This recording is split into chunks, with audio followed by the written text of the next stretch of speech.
So here I've got a sequence 2, 6, 10, 14 and 18. And I've got three things I want to sort out here. Define the sequence in terms of n, so represent this in terms of algebra. State the 10th term, so if I keep going, which would be the 10th, and is 40 in this sequence. So if I keep going, would 40 appear?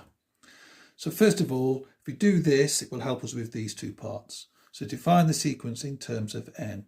So to do that, what we can do is use something called the Dino. Now that's an acronym to try and find this. So DI in Dino, so if I write Dino here, DI is for difference. So between 2 and 6 is plus 4, and plus 4, plus 4, 14 to 18, plus 4. So I'll just write now plus 4 and put the n next to it. Here for O, I just write the 0th term. So what term would appear here? So if I'm going this way, I'm adding 4. If I go this way, I subtract 4.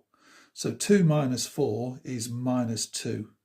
So I'd simply put the minus 2 there and we are done. So that would be the sequence in terms of n.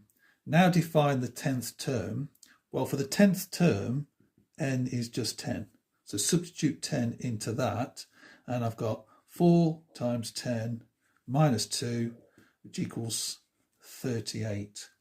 Now is 40 in the sequence? Need to show this by algebra. So we set this equal to 40 because that should be a result of that. So 4n minus 2 equals 40. Now what we've got to try and do is solve for n, and hopefully we get an integer if it's in the sequence. If it's not an integer for n, it's not in the sequence. So let's try and solve for this. So add 2 to each side. So then 4n equals 42. Now divide by 4. So if I divide this by 4, I just get n.